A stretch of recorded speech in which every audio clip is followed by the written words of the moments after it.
होली त्योहार के बारे में बताऊं आपको, मानोगे? अगर बता देंगे तो नहीं मानोगे ना, ये सही है। मैं आपको बताना चाहती हूँ, आपके बगल में हरदोई जिला जानते हो? हरदोई जिला के राजा थे हिरण्यकश्यप। हरदोई जिला के राजा थे हिरण्यकश्यप। वो कौन बिरादरी के थे?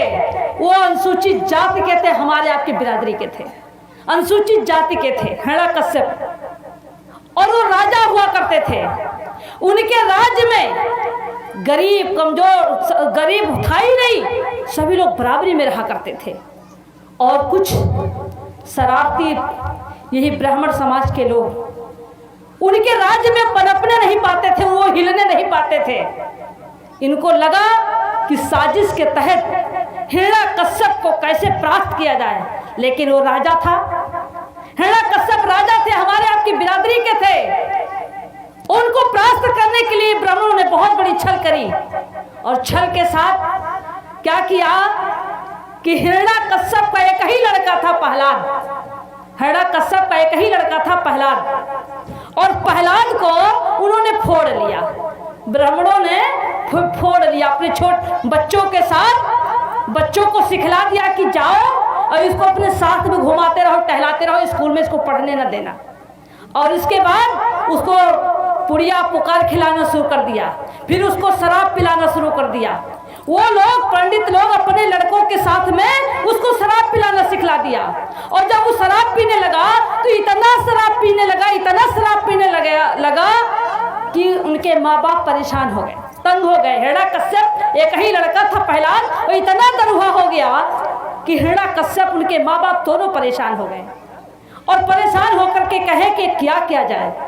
तब उन्होंने एक सोचा, और ये पंडित लोग लड़के चढ़ाते थे, जाओ उनकी बिटिया को छोड़ दो, उनकी बिटिया को छेड़ दो, उनकी इज्जत लूट लो, उनके ऊपर हमला करो। ये चढ़ाते थे, वो दारू के नशे में किसी के ऊपर हमला कर देता था।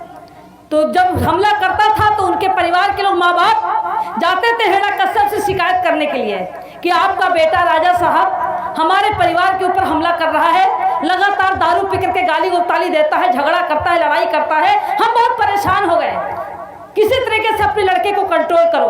तब राजा साहब ने, तब हिरण्यकश्यप ने तय किया, बहुत समझाने की कोशिश की, और जब उनकी बात को नहीं माना, हिरण्यकश्यप की बात को जब नहीं माना उनका बेटा, तो हिरण्यकश्यप गुस्सा होकर के कहा कि मैं राजा हूं और मेरी बात को अगर ये बेटा नहीं मान रहा है, तो उन्होंने अपने राज्य से उसको बाहर कर दिया और अनाउंस करा दिया कि अब इस लड़के से हमारा कोई लेना देना नहीं है।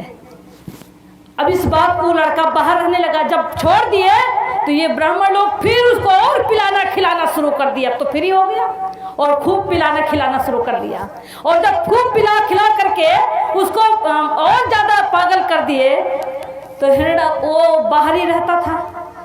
और उसी समय हिरण्यकश्यप की बहन होलिका नाम था, होलिका, हिरण्यकश्यप की बहन का नाम था होलिका। होलिका की शादी होने वाली, शादी तय हो गई। होलिका की शादी, हिरण्यकश्यप ने अपनी बहन की शादी तय कर दिया। शादी का दिन रखा गया। यह हुआ कि कल बारात आएगी, तो बारात आने के पहले होलिका ने अपने भाभी से कहा, हिरण्यकश्यप की पत्नी को, कि भाभी हमारे एक भतीजा है और छोटे से हम उसको बहुत प्यार करते थे, और कल हमारी शादी होगी भाभी, हम चले जाएंगे और दुनिया के लोग हमारी शादी में खाएंगे, दुनिया का पकवान बन रहा है, लोग खाएंगे, हमारा भतीजा बिना खाए रहेगा। तो भाभी ऐसा करो कि खाना बना करके और बांध दो भैया के चुप्पे, हम जाइब अपने भतीजे प्रहलाद को खाना, जहाँ होगा वहाँ पूछ करके दे आएंगे। तो माँ का भी ममता, और बुआ वास्तव में प्यार करती है भतीजे को, प्यार होता ही है, तो माँ की ममता, माँ ने कहा सही है ले जाओ। माँ ने खाना बनाया और हिरण्यकश्यप की पत्नी ने खाना बना करके और होलिका को दिया, और होलिका बड़ी प्यार से गई भैया के हिरण्यकश्यप की चोरी से गई और खाना देने के लिए। जब खाना देने के लिए गई तो वहाँ पूछने लगी, क्या कोई मिलता था, पूछती थी कि क्या प्रहलाद को कहीं देखा है, कहीं प्रहलाद को देखा है। तो वही ब्राह्मण फिर आगे मिल गए, उन्होंने कहा हाँ देखा है, वो गांव में है, वो वहाँ आगे चले जाओ, ये रोड पी करके पड़ा हुआ। तो उनकी बहन होलिका वो भाई के पास फिर जाती है, और जब वहाँ जाती है तो पता चला कि वहाँ नहीं है। तो फिर वहाँ ब्राह्मण लोग कहते हैं यहाँ नहीं, वो खेते में पड़ा है, वो खेते में पड़ा है। तो वो खेते में चले जाते हैं। जब होलिका वहाँ जाती है तो वहाँ घेर करके ब्राह्मणों ने उनकी इज्जत लूट लिया, उनकी इज्जत लूट लिया। जब इज्जत लूट लिया उनकी और वो खून से लथपथ थी, तो इन लोगों ने फिर सोचा कि इज्जत भी लूटा, खून से लथपथ है। ऐसी स्थिति में जब राजा को पता चलेगा तो राजा तो हमको मरवा देगा। तो उसने कहा कि रात भर उसके साथ इज्जत के साथ खिलवाड़ हुआ, और सुबह भोर में 4 बजे खेत, गांव के किनारे खेत में उसको लकड़ी कंडा ला करके उसको फूंक दिया, होलिका को फूंक दिया। होलिका जल के राख हो गई, मर गई। होलिका जल के राख हो गई। और सुबह जब हुआ तो होलिका की बारात आनी थी, और होलिका घर में है नहीं। हिरण्यकश्यप राजा की पत्नी भी परेशान हुई, कहें कि अरे रात के गई थी खाना देने, काफी देर पहले दिन ही में गई थी, रात भर बीत गया, अभी तक नहीं आई, बारात आने वाली है। हिरण्यकश्यप जाके हिरण्यकश्यप से बताती है अपने पति को कि होलिका गई थी खाना देने अपने भतीजे को प्रहलाद को, पता नहीं कहाँ रह गई। तो वो कहते हैं कहाँ है? उन्हें कहा कुछ पता नहीं चल रहा है। तब राजा साहब ने अपने खुफिया एजेंसी को भेजा, और खुफिया एजेंसी को भेजा पता करने के लिए। तो बहुत ढूंढे, नहीं पाए, वो तो जल के राख हो गई। तो जो शरारती लोग थे, कुछ लोग जो गांव के लोग थे, जो देखा था चुप्पे चुप्पे से खेल जो प्रहलाद के साथ होता था, तो राजा के खुफिया से उन लोगों ने बताया, और जब बताया तो उन लोगों को पकड़ा गया। उन लोगों को पकड़ लिए जिन लोगों ने मारा था होलिका को, इज्जत को लूटा था, मारा था, उन लोगों को पकड़ लिया। और पकड़ने के बाद उसने पूछा कैसे घटना क्या हुई। तो उन लोगों ने बताया कि ऐसे ऐसे प्रहलाद को खाना देने गई थी, और हम बहका के ले गए, उनके साथ इज्जत के साथ खिलवाड़ किया, और फला खेत में गांव के किनारे उसको मैंने कंडा लकड़ी से फूंक दिया। तब राजा को आक्रोश आया, और राजा को जब आक्रोश आया तो राजा ने उन 5 लोगों को अपनी तलवार की नोक से तलवार की नोक से उसको चीर दिया, माथ पर चीर दिया, और चीर करके गधा पे बैठा करके मुंह पे काली पोत करके और गांव में पूरा गांव घुमाया, और सारे लोग कहे अबीर है। अबीर मतलब इसमें वीरता नहीं, एक कायर है। ये धोखा से हमारी बहन बेटी को मार डाला, इसने इज्जत को लूट लिया, इसको धोखे से मार दिया। तब से अबीर लोग लगाते माथे में ना, अबीर के मतलब क्या? अबीर मतलब ये में वीरता नहीं है, ये धोखे से, पीछे से धोखा किया, धोखे से मार दिया। तब से लोग उसको अबीर लगाते हैं, तब उसका नाम पड़ा अबीर। और तभी से लोगों ने कीचड़ से, मिट्टी से, जिधर वो जाता था लड़के खूब मारते थे, कीचड़ फेंकते थे।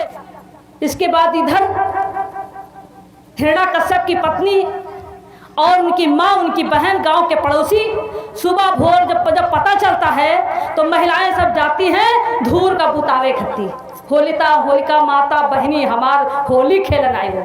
महिला गाती है ना, बुझाती है पानी लेकर के, और गाती है कि होली माता बहनी हमार, हम होली खेलन आए हो। नहीं, वो गाती नहीं, वो रोती है, वो राखी को टोती हैं, ढूंढती हैं कि कहाँ इसमें हड्डी बची है कि नहीं, और कह करके रोती, होली बहनी तो कहाँ चली आई, कहाँ आएगी, धोखे से तुमको मार दिए। और मरने के बाद समाज के लोग भी इकट्ठा होते हैं, और इकट्ठा होकर के कहते हैं कि हमारे समाज के साथ इतना अत्याचार। तुम समाज को इकट्ठा करके और समाज को सही रास्ते पर, वो कहते हैं यह अत्याचार करने वाले हैं, इसका हमें विरोध करना है। और उन्होंने विरोध करने के लिए समाज के लोग इकट्ठा, हर मोहल्ले में, हर गांव में इकट्ठा होकर के उसका विरोध करते हैं। और विरोध करने के बाद इन ब्राह्मणवादी व्यवस्था के लोगों ने होलिका त्योहार बना दिया, और त्योहार बना करके हमारे लोग बड़े शौक से होली खेलते हैं। हमारे लोग गुजिया खाते, हमारी माँ बहन की हत्या हो, हमारी माँ बहन की इज्जत लूटी गई हो, हमारे बहन के साथ शोषण हुआ हो, और इधर लोग खुशी में गुजिया रंग खेलते, त्योहार मनाते हैं। तुम्हारी हार, त्योहार के मतलब तुम्हारी हार, ये त्योहार हमारे लिए नहीं है।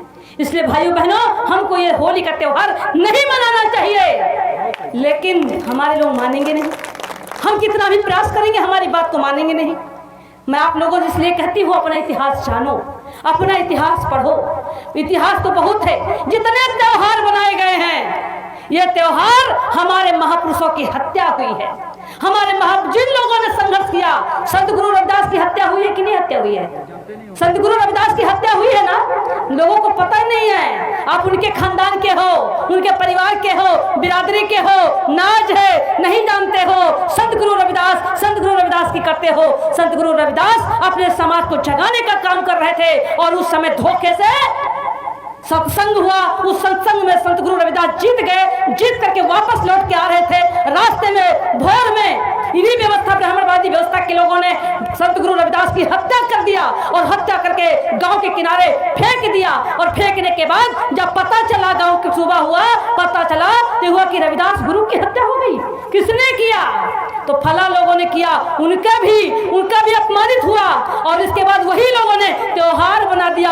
कौन त्योहार? ढिठवन के त्योहार। इस्सर आवे दलिदर जाए, इस्सर आवे दलिदर जाए, जो भोर में हमारी माँ बहनें गन्ना से और लहड़ा के डंडा से जो रोज सवेरे सूप बजाती है ना भोर में, वो उसी समय हुआ था। लोग दशहरा मनाते हैं। दशहरा 10 को हराया और 10 राजाओं को हराया, 10 लोगों को मार डाले थे और 10 को मार करके राजा बन गया, उसको लोग दशहरा मनाते हैं। क्या पिता बुजुर्गों, भाइयों, आपने इतिहास को जानो, अपने अधिकार की लड़ाई लड़ो। हमारे महापुरुष बाबा साहब हैं, बाबा साहब डॉक्टर भीमराव अंबेडकर जी न होते तो कोरी चमार पासी सांसद विधायक होते? कहीं मिलते? नहीं मिलते। ये कोरी चमार पासी खटीक धोबी अहीर सोनार लोहार कहार निषाद कांदू कलवार जो नौकरी कर रहे हैं, जो मुसलमान जो नौकरी कर रहे हैं, किसके बदौलत कर रहे हैं? ये किसके बदौलत कर रहे हैं? ये हमारे आपके बदौलत नहीं है, बाबा साहब डॉक्टर भीमराव अंबेडकर जी के बदौलत कर रहे हैं। आज कोरी चमार पासी खट्टी को मुसलमान से लड़ाया।